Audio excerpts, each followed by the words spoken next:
आप देख रहे हैं न्यूज इनसाइडर के साथ प्रोग्राम स्पेशल रिपोर्ट, जिसमें दिन भर की अहम खबरें पहुंचाएंगे आप तक। कश्मीरियों पर जुल्म कहीं भी हो उसकी मजम्मत जरूरी है। मेंबर पार्लियामेंट आगा सैयद रहुल्ला मेहदी का बयान। बोले, लाइन ऑफ कंट्रोल के दोनों तरफ कश्मीरियों के हकूक मिलने चाहिए। वाराणसी में गोश्त और मछली की तमाम दुकानें शहर से बाहर मुंतकिल करने का फैसला। 400 से करीब कारोबारी मुतासिर होने का इम्कान। नीट पेपर लीक मामले पर बेंगलुरु में कॉकरोच जनता पार्टी के एहतजाज में पहुंचे प्रकाश राज। बोले, पाकिस्तानी या टेररिस्ट कहने से खामोश नहीं होंगे। तमाम नौजवानों को पैगाम देते हुए बोले, अपने मुस्तकबिल के लिए खुद लड़ो। टीचर रिक्रूटमेंट स्कैम में ईडी का बड़ा एक्शन। निशाने पर अभिषेक बैनर्जी, घंटों तक चली ये जांच। टीएमसी रहनुमा जहांगीर खान की दोबारा पब्लिक परेड। कमर में रस्सी बांधकर सरेआम घुमाया गया। सड़कों पर बड़ी तादाद में लोग जमा। और अमरनाथ यात्रा मुल्क भर में नफरत के खिलाफ कश्मीर का जवाब बन सकती है। पीडीपी सरबराह महबूबा मुफ्ती का बयान। इस प्रोग्राम को आप तक पहुंचाने में हमारे साथ ताउन किया है ग्लोबल इनोवेशंस कंसल्टेंसी ने, जो कि तालीम के लिए वादी का भरोसेमंद ब्रांड है। स्टार हॉस्पिटल सनत नगर श्रीनगर ने, जहां दुनिया के बेहतरीन डॉक्टर्स हर मर्ज का शिफा बख्श इलाज करते हैं। श्रीनगर के मेंबरान पार्लियामेंट आगा सैयद रहुल्ला मेहदी की जानिब से पाकिस्तान के ज़ेरे इंतजाम कश्मीर में हाल ही में पेश आने वाले वाकयात पर सख्त तशवीश का इजहार किया गया। उन्होंने रिपोर्ट्स का हवाला देते हुए कहा कि फोर्सेस की फायरिंग में तकरीबन 30 शहरी हलाक हुए हैं, जो कि निहायत ही अफसोसनाक है। रहुल्ला मेहदी की जानिब से इन हलाकतों की मजम्मत करते हुए मुतालबा किया गया कि इस मामले की गैर जानिबदार जांच हो और जिम्मेदारों का तयन किया जाए। उन्होंने कहा कि लाइन ऑफ कंट्रोल के दोनों तरफ रहने वाले कश्मीरी सालों से तनाज़ा और बेचैनी का बोझ उठा रही हैं। उनके मुताबिक अवाम को बुनियादी हकूक, इंसाफ और अपने मुस्तकबिल के फैसलों में हिस्सेदारी मिलनी चाहिए। रहुल्ला मेहदी की जानिब से कहा गया कि हिरासत में तशद्दुद और चेक पोस्ट पर फायरिंग जैसे वाकयात इंसानी हकूक के खिलाफ है और इन्हें रोकने के लिए मुअस्सर कदम उठाए जाने चाहिए। श्रीनगर से मेंबर पार्लियामेंट की जानिब से ईरान के हवाले से भी अपना मौक़िफ़ पेश किया गया। उन्होंने कहा है कि ईरान की अवाम ने मुश्किल हालात और पाबंदियों के बावजूद अपना मौक़िफ़ नहीं बदला और मजम्मती तहरीकों का साथ दिया। रहुल्ला मेहदी की जानिब से दावा किया गया कि अमेरिका और ईरान के दरमियान अमन मुआहदा ईरान की सब्र और इस्तेकामत की कामयाबी है। उन्होंने हिंदुस्तान की खारजा पॉलिसी पर तनकीद की है और कहा है कि मुल्क अपने रिवायती और क़ियादती किरदार से दूर होता जा रहा है। साथ ही उन्होंने जम्मू कश्मीर के लोगों से अपील की कि वह अपने आईनी हकूक के तहफ़्फ़ुज़ के लिए पुरअमन और जमहूरी तरीके से आवाज़ बुलंद करें। रहुल्ला मेहदी ने जोर देकर कहा है कि कश्मीर के मसाइल का हल इंसाफ, गुफ्तगू और अवाम को इख्तियारात देने में है, ताकि इलाके में अमन और इस्तेकाम को फरोग दिया जा सके। लाइन ऑफ कंट्रोल के उस पार जिनके साथ ज्यादतियाँ हो रही है, मेरी यही उम्मीद होगी कि वो ज्यादतियाँ जल्द अज जल्द ख़त्म हों। हम जम्मू कश्मीर के अवाम गोली का शिकार, ज़्यादतियों का शिकार इस तरफ भी हो रहे, उस तरफ भी हो रहे। हम इस तरफ कभी PSA, UAPA, कभी 2019 के फैसलों के शिकार होते और कभी सिक्योरिटी फोर्सेस के ज़्यादतियों का शिकार होते। चाहते हैं कि ये ज़्यादतियाँ जो है इस तरफ भी ख़त्म हो, उस तरफ सिक्योरिटी फोर्सेस की गोलियों का शिकार हो। उत्तर प्रदेश के वाराणसी शहर में नगर निगम ने शहर के अंदर मौजूद तमाम गोश्त और मछली की दुकानों को शहर के बाहरी इलाकों में मुंतकिल करने का फैसला किया। हुकाम के मुताबिक इस कदम का मकसद शहर में सफाई की सूरत हाल को बेहतर बनाना है और निजाम को ज़्यादा मुनज़्ज़म करना है। इस फैसले को मेयर अशोक कुमार तिवारी की सदारत में होने वाले इजलास में मंजूरी दी गई। नगर निगम के मुताबिक पहले मरहले में 5 मकामात का इंतखाब किया गया, जहाँ गोश्त और मछली की मंडियां कायम की जाएंगी। इन मकामात में रामनगर, सुजाबाद, गणेशपुर, अवलेशपुर और शिवपुर शामिल है। हुकाम का यह भी कहना है कि शहर के अंदर चलने वाली तकरीबन 350 से 400 दुकानों को आने वाले दिनों में इन इलाकों में मुंतकिल कर दिया जाएगा। नगर आयुक्त हिमांशु नागपाल ने बताया है कि इस मंसूबे के लिए जमीन की निशानदही पहले ही कर ली गई है और जल्द ही इस पर अमल का आगाज होगा। वहीं उनका यह भी कहना है कि इस कदम से सफाई का निजाम बेहतर होगा और बाजारों में इंतजाम भी ज्यादा मुनज़्ज़म रहेगा। इजलास के दौरान प्रसाद गुलशन अली ने कहा है कि ये तजवीज़ तकरीबन 1 साल पहले भी पेश की गई थी, लेकिन अब तक इस पर अमल ना हो सका। उन्होंने ये भी कहा कि हर साल श्रावण के महीने में गोश्त की दुकानों की बंदी से इस पेशे से वाबस्ता अफराद की रोजी रोटी मुतासिर होती है। दूसरी जानिब से कांग्रेस ने इस फैसले की मुखालफत करते हुए इसे गैर आईनी करार दिया। कांग्रेस रहनुमा शाहनवाज आलम ने कहा है कि यह फैसला हजारों अफराद के रोजगार को मुतासिर कर सकता है और लोगों के बाइज्जत रोजी कमाने के हक के खिलाफ है। उनका कहना है कि पूरे शहर पर एक ही तरह का फैसला मुसल्लत करना दुरुस्त नहीं है और मुख्तलिफ रिवायती और मजहबी रिवायात का भी लिहाज रखा जाना चाहिए। वहीं इस फैसले से मुतासिर होने वाले कारोबारियों का कहना है कि इस फैसले के बाद से शहर के बाहर दुकानों को मुंतकिल कर दिया जाएगा और लोगों को गोश्त या मछली खरीदने के लिए कई किलोमीटर चल के आना पड़ेगा, तो आखिर लोग उनके पास फिर क्यों ही आएंगे।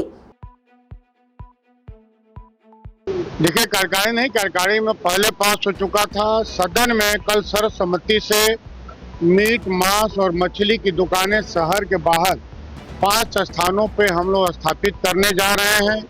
जितने दुकानदार हैं उतना दुकान हम बना के देने जा रहे हैं। बकासी एक सांस्कृतिक शहर है और धार्मिक नगरी है। 1.5 से 2 लाख पर्यटक प्रत्येक दिन आते हैं और मुझे लगता है कि मीट, मांस और मछली की दुकानें शहर के बाहर होनी चाहिए।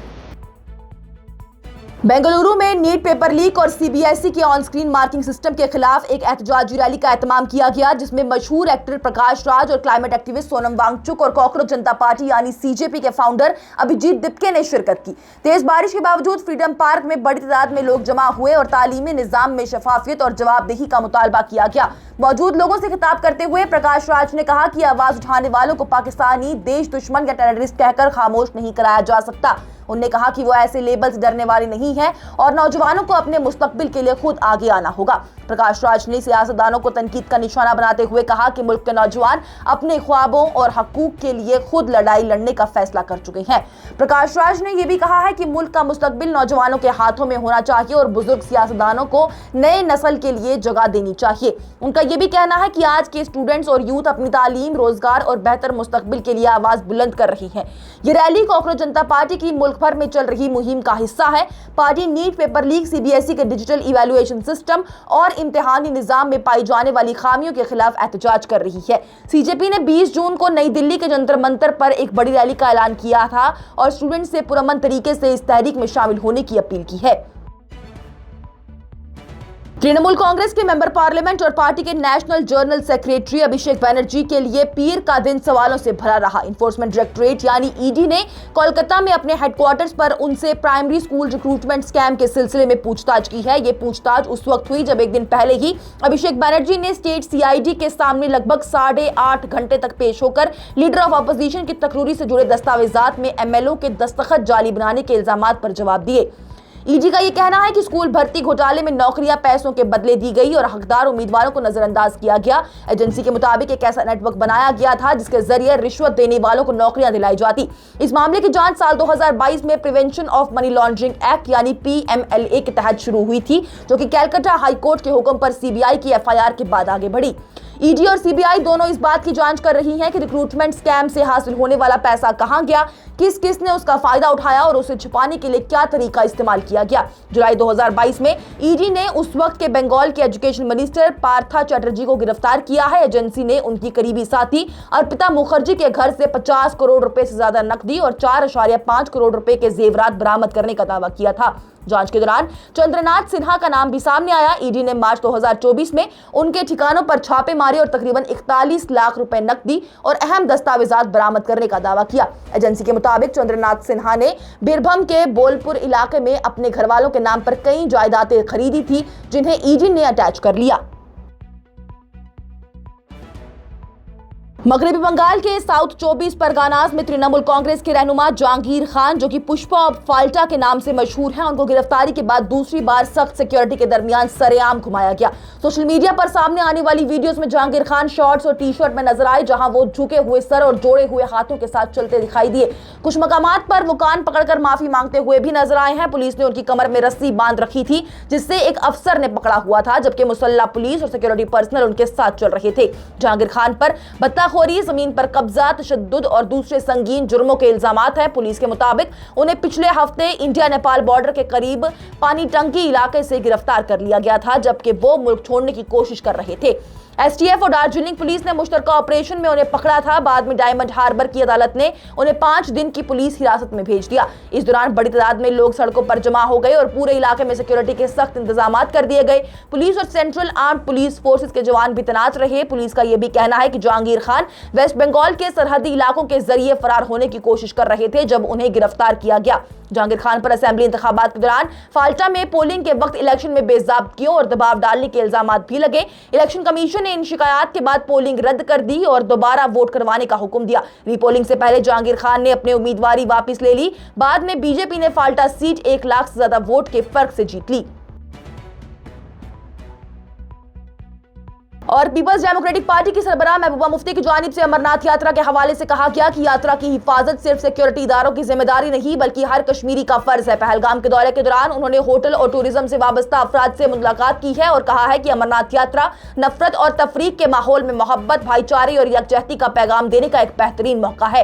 महबूबा मुफ्ती ने कहा है कि जो भी यात्री कश्मीर आता है वो हमारा मेहमान होता है। उनका ये कहना है कि हर यात्री अपने साथ कश्मीर के लोगों, तहजीब और मेहमान नवाजी का पैगाम हिंदुस्तान के मुख्तलिफ हिस्सों तक लेकर जाता है। इसलिए कश्मीरियों की जिम्मेदारी है कि वो यात्रियों का खैर मकदम, मोहब्बत, इज्जत और गर्मजोशी के साथ करें ताकि वो अच्छी यादें लेकर वापस लौटे। उन्होंने कहा कि कश्मीर और मुसलमानों के खिलाफ जो गलत तस्वुर और अफवाहें फैलाई जाती हैं उनका बेहतरीन जवाब लोगों से अच्छे रवैये और इंसानी राब्तों के जरिए दिया जा सकता है। महबूबा मुफ्ती के मुताबिक अमरनाथ यात्रा को अवामी सतह पर महफूज, मदद याफ्ता और लोगों की शिरकत से कामयाब बनाया जाना चाहिए। पीडीपी सरबराह की जानिब से कहा गया कि अमरनाथ यात्रा सिर्फ एक मजहबी सफर नहीं बल्कि अमन, भाईचारे और बाहमी एहतराम की एक मिसाल भी है। जोर देकर कहा गया कि हर कामयाब यात्रा नफरत पर यकजहती और मोहब्बत की जीत साबित होती है। वाज़ेह है कि इस साल 57 रोज पर मुश्तमिल अमरनाथ यात्रा 3 जुलाई से शुरू हो रही है और लाखों यात्री इस मुकद्दस गुफा की जियारत के लिए जम्मू कश्मीर का रुख करेंगे। आज की स्पेशल रिपोर्ट में इतना ही। दीजिए इजाजत। लेटेस्ट अपडेट्स के लिए देखते रहिए न्यूज़ इनसाइडर 24/7।